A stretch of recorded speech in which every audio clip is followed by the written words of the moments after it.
José, últimamente yo me he vuelto muy quisquilloso, pero en cada debate que se cruzan las ideas hay un gran componente de cinismo y de hipocresía. Bueno, con esto que terminamos de discutir recién el tema del aborto y de la iglesia y de la influencia, etcétera, etcétera, que es una cuestión de poder, yo lo veo desde ese punto de vista, no puedo estar equivocado, y con el tema de las Fuerzas Armadas. Sí, claro. Es decir, sí. el tema, se cruza el cinismo y la hipocresía de una forma realmente... que nadie resiste un archivo. Es que se cruzan de nuevo los fundamentalismos. Claro, y además nadie puede resistir un archivo. Los mismos tipos que están pidiendo, son los que en la campaña electoral decían, y ahora que no buscan la alternativa o el artilugio para decir que no era eso lo que ellos decían, sino que era otra cosa. Pero al final estaban hablando de lo mismo. Uno de los casos más exponenciales fue lo de Eve de Bonafini, hablando con Milani, pidiéndole que vayan a las villas para urbanizar. Una mujer insolente como Eve de Bonafini, más allá de su lucha por los derechos humanos, que nadie se lo va a negar, lo va a desvirtuar. Que nadie se lo va a negar, pero es insolente no solamente el lenguaje que emplea, sino el argumento de ahora salir a desmentir lo que ella misma estaba pidiendo. Sí, sí. Bueno, vamos a hablar con Gregorio Hernández Maqueda sobre este tema, a ver qué es lo que opina él. Gregorio, ¿cómo te va? ¿Qué tal? Buenas ¿Por dónde noches. arrancamos? A ver.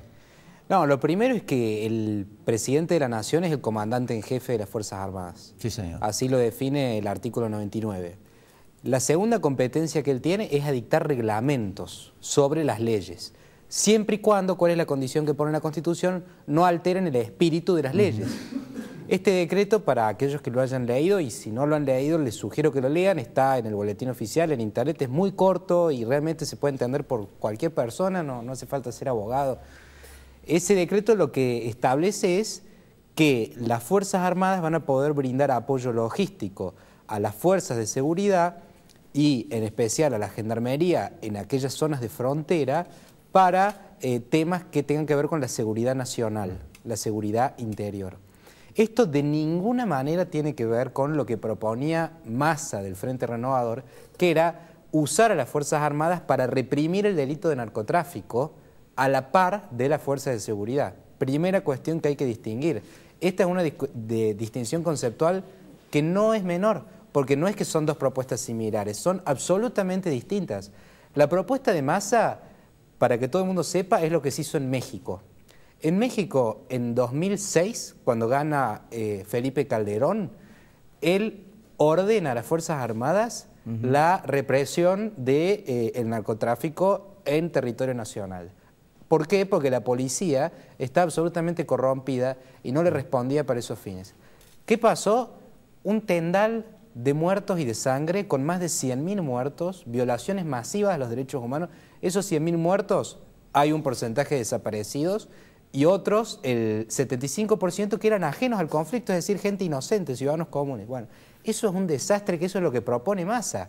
A ver, eso es absolutamente inconstitucional y sobre todo los resultados que se han visto en el mundo es que son nefastos. Este decreto no es inconstitucional, no contraría la ley. Para nada. No, porque no es un decreto de necesidad de urgencia que tiene que ir a... No es decreto de necesidad de urgencia, es un decreto reglamentario. De la ley. Exactamente, de la ley. Y que no desvirtúe el espíritu de la ley, eso es lo más importante, porque ese es el límite. La otra cuestión es que ellos se oponen en función de un criterio partidista, no un criterio de racionalidad. Y la segunda cuestión es que, en realidad, usar a las Fuerzas Armadas para amenazas exteriores, lo que decía Néstor Kirchner era que solo podían ser estados. Y esto ni siquiera es del siglo XX, ni siquiera de la segunda mitad del siglo XX, en la Guerra Fría, ya se parte con estas premisas para la defensa nacional. Es decir, que un ejército, una fuerza armada regular de un Estado, mediante una declaración oficial de guerra a una potencia extranjera, era la única hipótesis en la cual se podía contraatacar. Eso no existe más, porque incluso la Unión Soviética, en el marco de la Guerra Fría, subsidiaba a fuerzas locales a través de las guerrillas para combatir otras naciones. Ahora lo que se ve con Rusia, con la dictadura de Rusia, es que se financia a fuerzas paramilitares separatistas del este de Ucrania para voltear al gobierno y anexar a esa parte. Ahora, yo lo que he dicho, y no lo voy a desmentir porque lo hemos charlado con José cuando esto surgió, en su momento, la idea esta de de la Fuerza, digamos, de la reforma de la Fuerza Armada, yo he dicho que hay que tener mucho cuidado con esto también.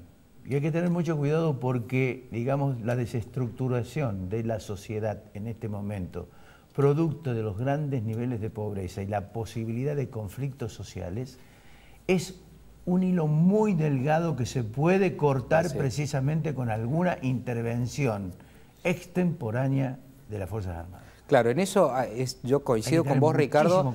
Hay que estar muy rigurosamente y muy atentos a que no se vulnere este paso que fue el escándalo de México, que convirtió, lo dice el actual presidente electo de México, López Obrador, convirtieron a México en un cementerio. Yo no quiero eso para la Argentina y Carrió tampoco quiere eso y la coalición cívica no va a aceptar usar a las Fuerzas Armadas para la represión de un delito del Código Penal.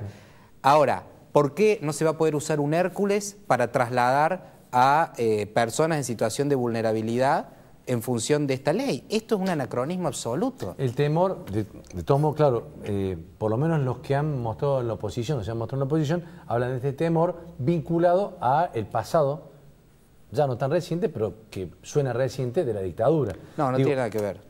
Está bien, bueno, acláralo. No tiene nada que ver. Este decreto no tiene nada que ver con lo que pasó en la dictadura, ni nada que ver con lo que pasó en Colombia o en México. De hecho, porque no van a estar recorriendo las calles de la ciudad. Pero lo que decía Massa era, vamos a mandar a los tanques a las villas. Fíjese, como si los principales narcos vivieran en las villas. Perdón, pero los principales narcos viven en Puerto Madero. Claro. Era lo que pedía Bonafini a Milani. Bueno, y a ver, los principales narcos viven en Puerto Madero, no viven en las villas. Esa es la otra cuestión. Los que más... los que padecen a los narcos. Exactamente, son los pobres. ¿Qué información tenés? Vos no componés, no formás parte de una Fuerza Armada, pero ¿qué información tenés respecto de si ha cambiado, primero, alguna política interna de la formación de la gente, y segundo, que obviamente ya no están más quienes participaron de aquella época? Yo tengo un tío, mi tío, que es veterano de Malvinas, que estuvo en las Fuerzas Armadas, tengo primos, parientes en la Fuerza Aérea. No tiene absolutamente nada que ver, solamente la ideología o la ceguera del odio puede permitirte creer que estas Fuerzas Armadas con jóvenes de 30, 20, 40 años tiene algo que ver con lo que ocurrió en la dictadura. No tiene nada que ver. Pero por eso es que acá nos tiene que gobernar la racionalidad y no un criterio partidista o ideológico. Ahí es donde está el problema, en la racionalidad que no todos la tienen. Porque el conflicto social se puede producir por la propia necesidad de la sociedad o provocado por actores que están precisamente instigando a que ese conflicto social se produzca. No solo actores sociales, hay un interés primero de la industria armamentista, porque el principal interés en la guerra contra el narcotráfico de México era la industria armamentista de Estados Unidos. Porque ¿de dónde entraban las armas a México? De Estados Unidos. El lobby de la DEA era para justamente este paradigma de la guerra contra el narcotráfico que empezó en Estados Unidos con Nixon en el año 71, que luego lo fueron exportando a través de esta agencia a distintos países latinoamericanos para aplicar criterios de guerra, conflictos bélicos, a lo que es un negocio. Miren, el narcotráfico y el consumo de drogas y las adicciones es un problema de salud, no es un problema de seguridad. El problema de seguridad es la violencia que se agrega con la clandestinidad y el uso de la fuerza. Pero el grave problema es que esto es un negocio y acá hay oferta y demanda. Y lo que te dice el nuevo paradigma es que hay que combatir y reducir la demanda de drogas para así reducir la fuerza de los cárteles de la droga y no mandando los tanques a las villas, como decía literal Massa. Búsquenlo lo que decía Massa. No tiene nada que ver con este decreto. Lo que se produce a partir seguramente de estas próximas horas o próximos días es que se van a desplazar unos 500 efectivos hacia la zona norte del país. Claro, porque además el gran problema que había era que se usaba la Gendarmería Nacional para la cuestión de delitos comunes en las zonas calientes del interior del país. La idea es reemplazar, que vuelvan. Exactamente, cuando la Gendarmería es la que tiene que estar en la frontera, porque para eso está entrenada. La Gendarmería fue la que reprimió con el tema de Maldonado. El kirchnerismo en el conflicto ahí cerca de Buenos Aires. Sí, en el urbano, en este momento. Pero una cosa sí me gustaría destacar, ¿cuál es el grave peligro para la democracia argentina? Es la guerra cibernética. La guerra cibernética, miren, en un principio las guerras se peleaban por tierra, después por agua y después por aire. Hoy se pelea en el ciberespacio.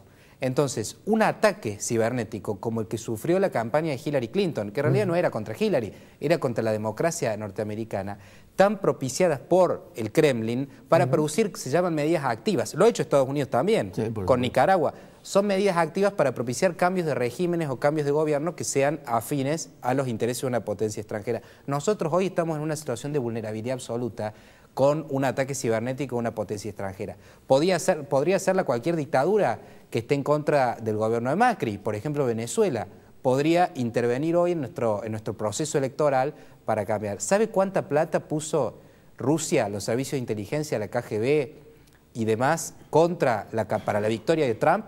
400 millones de dólares. ¿Y qué tipo de avisos eran? Las famosas noticias truchas, falsas, eran avisos que, supongamos, en una comunidad con mayor población negra, se decía y se la vinculaba a Hillary con políticas de mayor represión. Y se creaban eventos en Facebook falsos de marchas contra la política represora de Hillary. Entonces, fíjense cómo esta industria, el Partido Demócrata documentó más de 3.500 avisos truchos. Entonces, nuestra democracia tiene que protegerse y ese es un rol de las Fuerzas Armadas, de los ataques cibernéticos de cualquier agrupación. Escúchame, Gregorio, nosotros estamos con un tenedor con claro. Respecto a bueno, eso. este decreto, pero por eso es que tenemos que romper las barreras del dogmatismo para avanzar hacia un sistema de protección de nuestro sistema político, que tampoco Estados Unidos atente contra el Frente para la Victoria, porque esto no es a favor de unos u otros. No, por supuesto. Esto es de la soberanía nacional y lo que este decreto faculta, supongamos, es que puede haber Fuerzas Armadas custodiando la represa de Yacyretá. O acá en Córdoba, imagínense ustedes si un grupo armado extranjero dinamita el dique del lago San Roque. ¿Cuáles son las consecuencias para la seguridad nacional? Bueno, pero lo que quiero decir es que con un punto estratégico que atente una organización terrorista o un ejército extranjero, ya sea formal o no formal, pueden producir una situación de caos en toda la nación. Es a esos efectos que este decreto se Lo que pasa es que me da la sensación, además, como ha habido muchos años de desprestigio de las Fuerzas Armadas, se desprestigiaron solas con la dictadura militar, pero después el desprestigio al cual fue sometido por el kirchnerismo, remontar una buena imagen le va a costar mucho tiempo. Gregorio, muchas gracias. No, al contrario, gracias a ustedes. Gracias, muy amable.